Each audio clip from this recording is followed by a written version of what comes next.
Hey, and welcome everybody. I'm Sherman Ray, and it's Open Line Friday on Black Success Magazine, the podcast.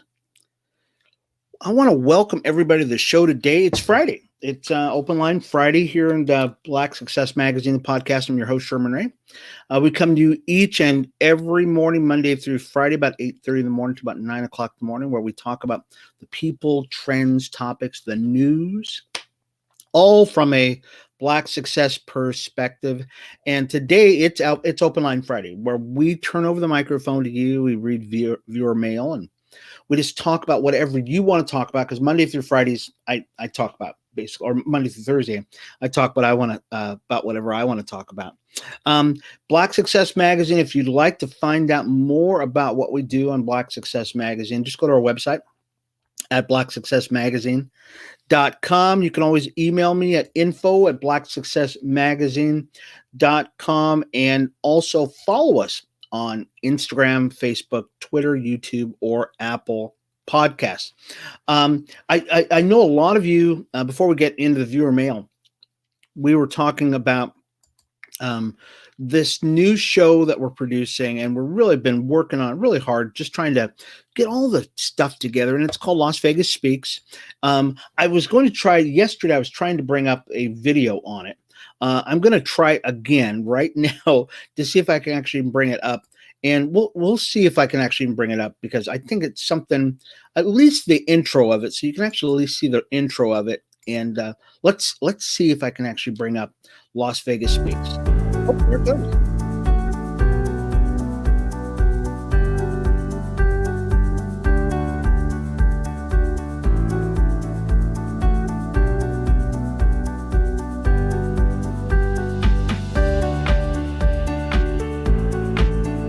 Oh, very cool.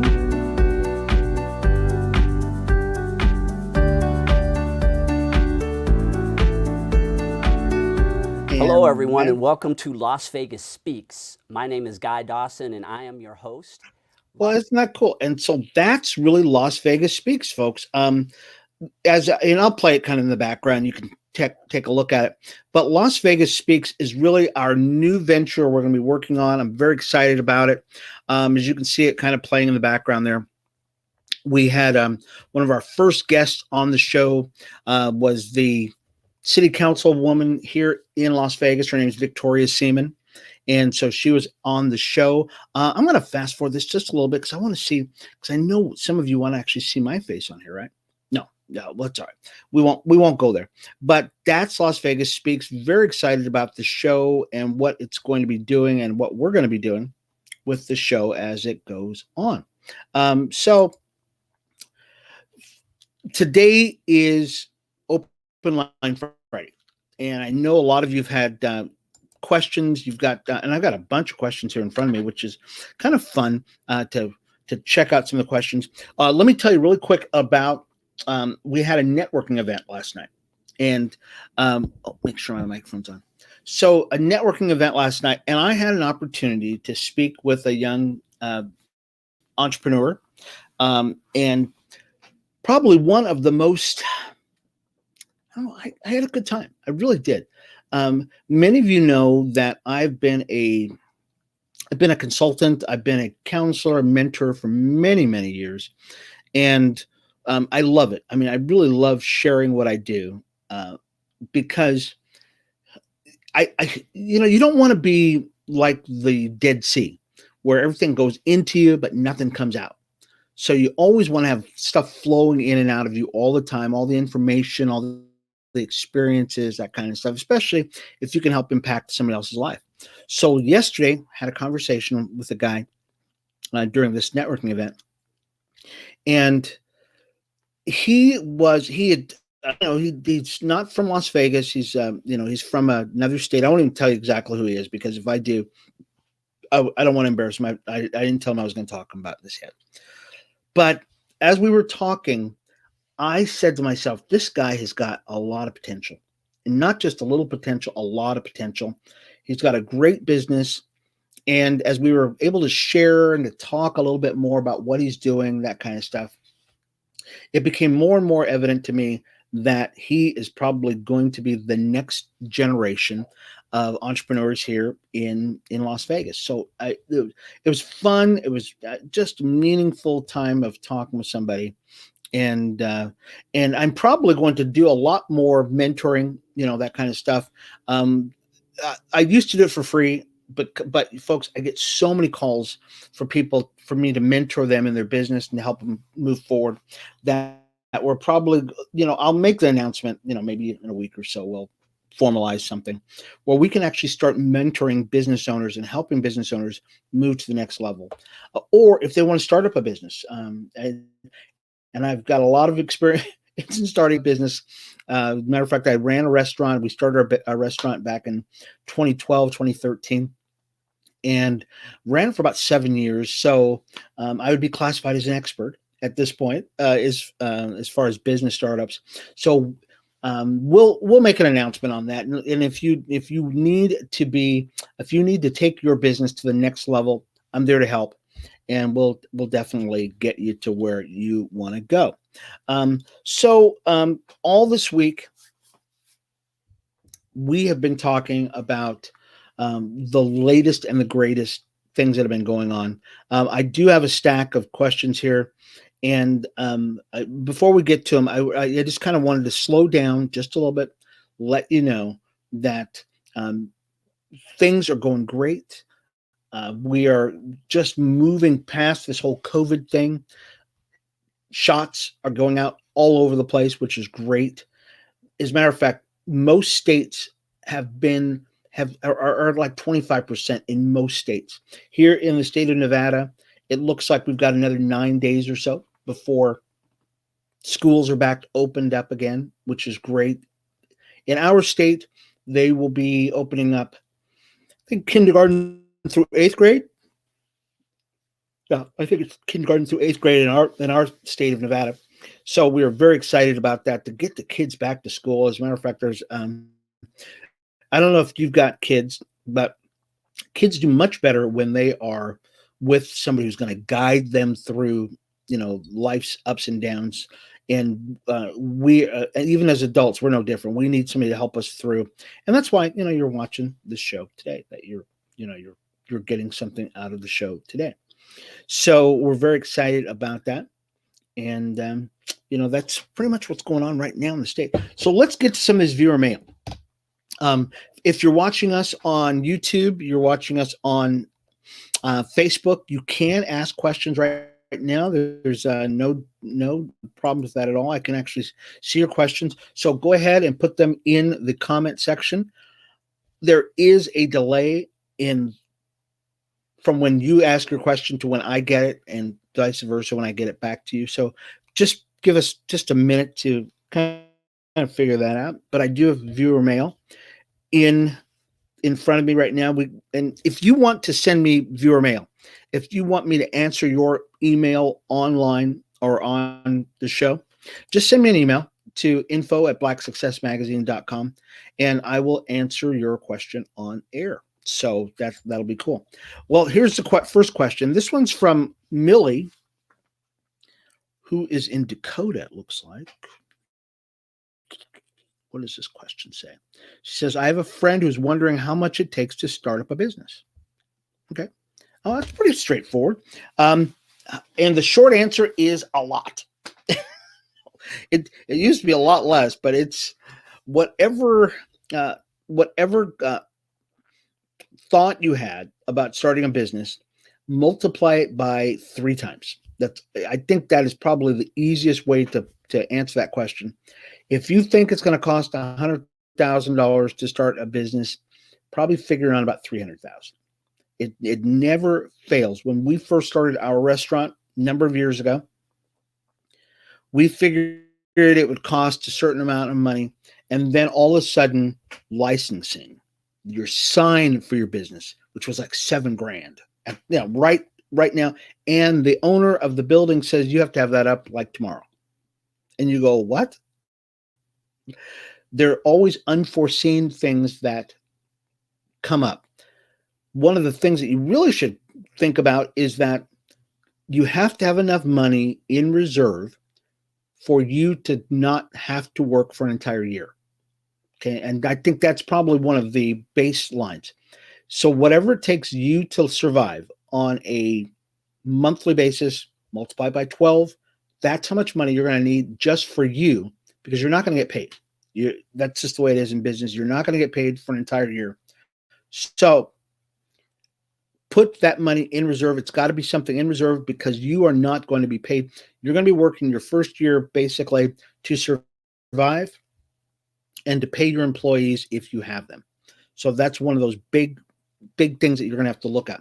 You're also going to be looking at permitting, licensing, certifications, all the things, the nuances that takes for business, and then marketing, all the materials, all the things that you want to get started. So every business is different, but in general, multiply whatever you're thinking about by 3, and that's pretty much that'll put you in the ballpark. And then of course it'll be more. Okay, I'm sorry. That's just the way it is. It is Open Line Friday today, and we do have another question. This one is from Todd. He is in Chicago, and Todd's question is, what is the best way to start playing an instrument? Oh, well, 'cause I do play an instrument. So some of you don't know this, but I actually do play an instrument. And let's do this. I'm sorry. Okay. Oh, I think we just ran out of battery power. Oh, that's right. It's fine. Well, that's very interesting. So Todd says, what's the best way to start playing an instrument? I'm over 30. Oh, but it's on my bucket list. And so that's Todd from Chicago. So Todd's question is, what's the best way to start playing an instrument? I would think, and this is how I started, and all I can do is go from what I've done. I started playing an instrument when I was 29. I know. I mean, I've had instruments for many years. My brother played an instrument, and I took his guitar with me when I was on the road. Many of you know that I was I played on the road. But I was a vocalist. And I took his instrument with me on the road, and I played, just kind of dinked around with it. Then I bought a bass guitar and started playing a bass guitar when I was on the road. Let me make sure there's no, excuse me. I want to make sure I've got any questions here. So when I finally began playing, really playing, it was right at the beginning of the internet. So the internet had just started, and I learned how to play. I'm sorry. I'm going to turn this off, because so many people love to get a hold of you on Facebook while your show's on. I started playing at the age of 29, and I learned how to play guitar, and I have it right here in front of me. As a matter of fact, I'll grab it in just a second here. But I learned how to play guitar from the internet. I'm just one of those guys that can sit in front of a screen and just kind of noodle away and figure out things. That's how I started playing. Everybody's different. I would say the vast majority of people need somebody to help them through. Todd, look for an instructor. Find an instructor that's out there who's very inexpensive to give you a couple of free lessons, and see if that's really where you want to go. See what instrument that you have a passion for. When I first started playing, there's certain players I love, certain kinds of music I love. Matter of fact, I'm going to grab my guitar really quick here. Okay. Because I always have my guitar with me all the time. So this is my guitar. Many of you have never seen my guitar before, but I play my guitar.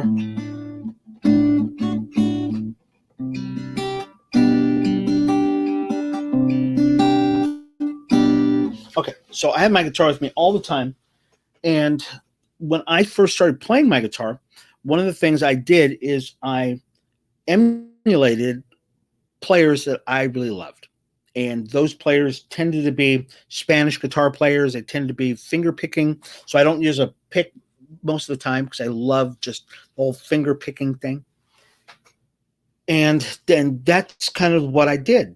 So I would say find a teacher, find a mentor, somebody who's going to actually teach you how to play guitar. and that will get you in the ballpark. So let me put my guitar away here. Right there. Okay. All right. And I think that's the first time I ever played guitar on a podcast. Here's another question. This question is, I'd like to write a book, but don't know how. What is your best advice on writing a book? And this is from Anthony, who is in Texas. So Anthony, you want to write a book. So you can see I've got tons of books behind me. What's the best advice on writing a book? Once again, you've got to be disciplined to write a book. And I've written a lot of stuff over the years, not just a few things. I mean, a lot of stuff over the years. Discipline is probably one of the biggest things, and finding a topic that you really love and that you know and that you feel that you could spend a year writing about. Many books don't take a year. You can write a book in a month, but you have to be disciplined. And discipline is something that's in short supply. But if you want to write a book about something you're passionate about, that is probably where you want to be at. I would also say find somebody who can edit your material for you. Because it's one thing to write a book, it's another thing to edit a book. And that a lot of what you're going to be doing as far as the fine-tuning of your book goes and happens when you're editing the book. So finding an editor, and there's a lot of sites out there that actually specialize in editing books, and you can do it. Many of you have heard of Tom Patterson. Do I have one of his books up here? I want to make sure. I don't think I do. I thought I did. So he's a guy who's written a lot of spy novels, a lot of whodunit, kind of like an old Tom Clancy type thing. I saw him on TV just recently, and he was talking about his book. And the guy's a prolific writer. I mean, he'll put out 12 books a year type thing. I mean, usually a book takes about a year, 2 years to write because you have to do research and all that other stuff. This guy's popping them out every month, just popping them out. And we found out something very interesting about this guy, how he writes. And so for those of you who want to be a writer and you're thinking about really that you've got great ideas, but you don't know how to do it, this is something that he did and he revealed on TV. What he said he did is he writes the outlines to the books, and then he has somebody else write them. And we all went, what? But your name is on all these books. He says, yeah, but I don't write them all. I come up with the idea for all the books, but I don't write all the books. So what he does is he writes out an outline. Let's say you have, so I've got an outline for a book. I got this great idea and I go, okay, what am I going to write about? Okay, I'm going to write about blah, blah, blah, blah, blah. I outline it. And then I say, I've got a group of people who write for me, and I share in the profits with them on the book. They write the book, and then, and he said, and this is an interesting thing about what he said.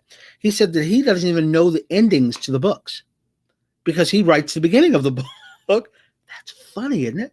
So he writes the beginning of the book, but he doesn't actually write the ending of it. So he doesn't even know the ending of his own books that he puts his name on. And that's Tom. It's Patterson. So it's Tom Patterson. I think I want to make sure I don't want to have one of his books here. I've got a ton of books here. I don't think I've given away a bunch of his books. So that might be a way for you to write a book. Is that you find somebody who's going to ghost write the book. They call it ghost writing. And you find a ghost writer who's going to write your book for you. So it's not a bad idea. And there's tons of sites out there. You can actually find some, or even if you can't find one of the sites, you go to Facebook, and there are tons of writers forums where you can find people who will help write your book for you. They'll help you edit it, all that kind of stuff. So there's tons of opportunities. But thank you for that question, Anthony. Next question here. Oh, this is a good one. This one's on cryptocurrency. And we've been talking about this. We talked about cryptocurrency a lot this year. And the reason why we've been talking about it is because Bitcoin it's probably right now at about $52 a coin. And we were talking about it yesterday on the show with Robbie Thomas. So this is a great cryptocurrency is hot. And this is from Tanisha. Tanisha, and she's from Louisiana or LA, one of the two. Got to figure out. We got to write that down a little bit better. What is your opinion on investing in cryptocurrency, and which one? All right. So, what's my opinion on investing in cryptocurrency? Well, we'll start with that first. You need to understand cryptocurrency or investing in anything before you invest in it. That is my I will that advice I can give you. Okay, because we are not a financial institution. We are not here to give you financial advice, but I can give you that much advice on cryptocurrency. So, what's your opinion on investing in anything? Do your research. Understand what you're getting involved in. Have a level of comfort in whatever you're investing in, whether that be real estate, whether it be stocks, whether it be cryptocurrency, whether that be in precious metal, whether it be in hog futures.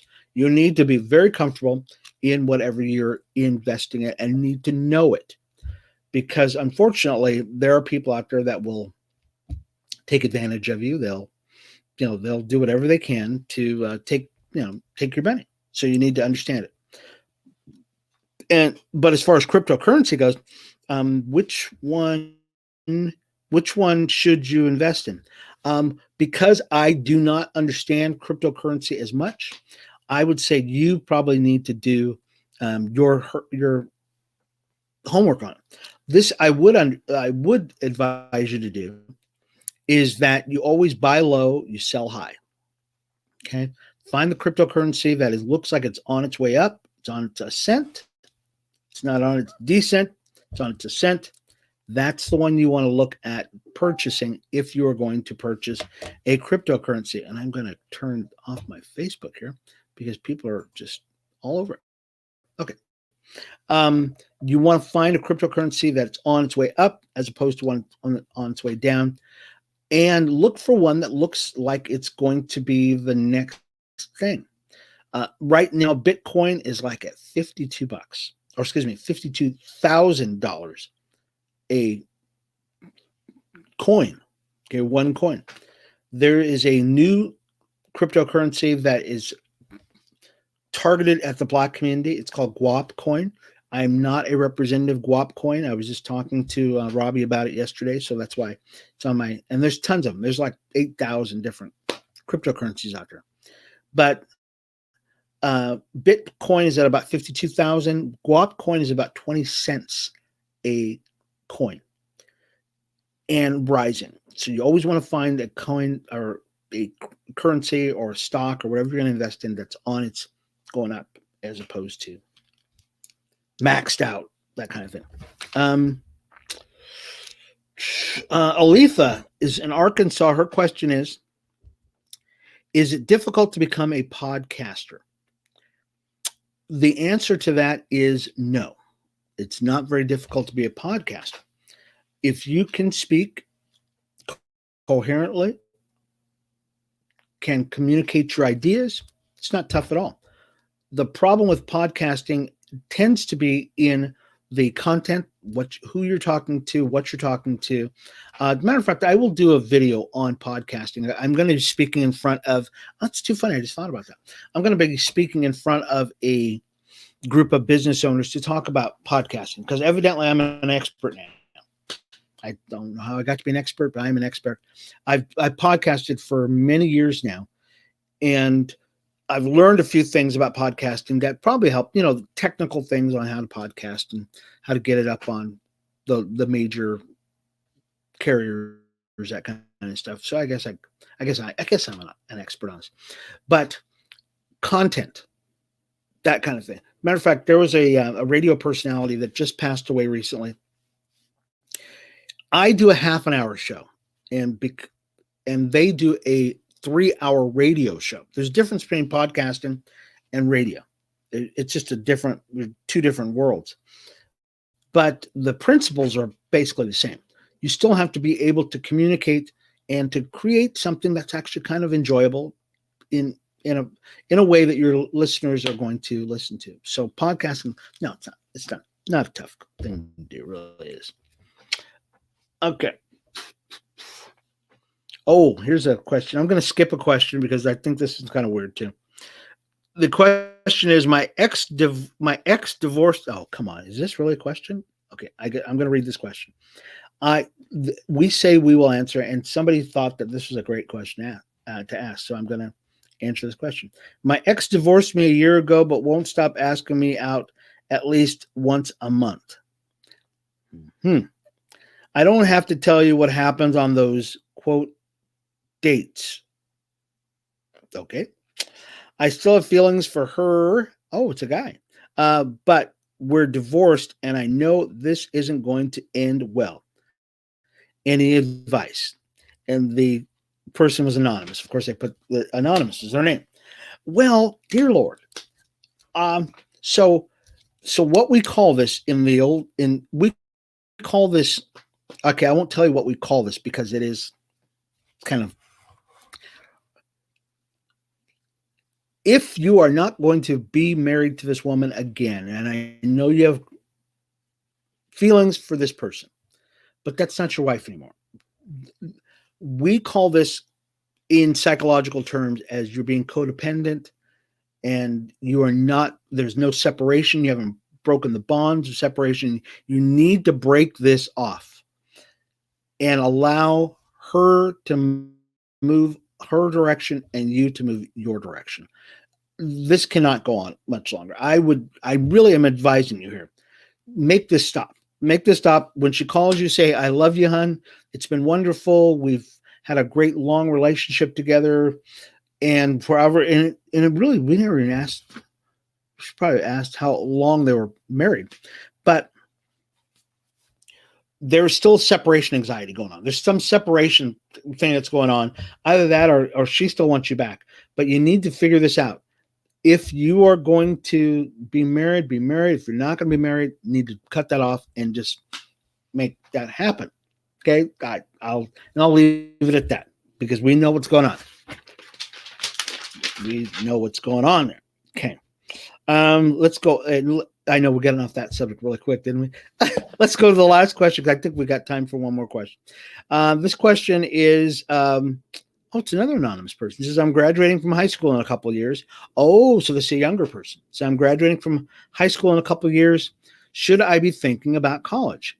Well, bless your heart, whoever you might be, young man or young woman. Yes, you should be thinking about college. And I'm glad that you're asking now because you said you're graduating from high school in a couple of years. Definitely. You definitely want to be thinking about it now. You definitely not only thinking about it now, you need to be preparing yourself now for college. Now, college isn't for everybody.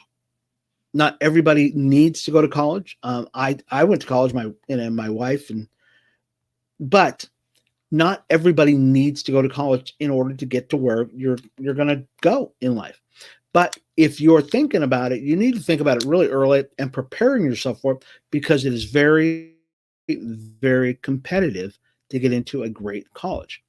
You need to do your homework and find out which college you want to go to. Do you want to go to an HBCU? I'm assuming this is a black person. You need to know, are you going to go to an HBCU? Are you going to go East Coast, West Coast, in-state, out-of-state, all those things? Because are you going to be applying for a loan, a grant, scholarships? How are you going to pay for all this stuff? And you can't depend, even though the right now there's or there's speculation that there's going to be government's going to be paying for college. Don't bet on that, guys. Don't depend on the government to do anything. You need to do it yourself. So plan on you or your parents paying for your college. Either you work your way through college or you're going to pay for it, or your parents are going to pay for it, or there's a combination of things. But what a great question. I think that's a great thing. We've got a great future ahead of us. And I think based upon this question from this young person, that this person's already thinking about it. Anyways, folks, we're done. This has been Black Success Magazine, the podcast. I hope you've enjoyed it, folks. Once again, if you'd like to find out more about us, go to our website at blacksuccessmagazine.com.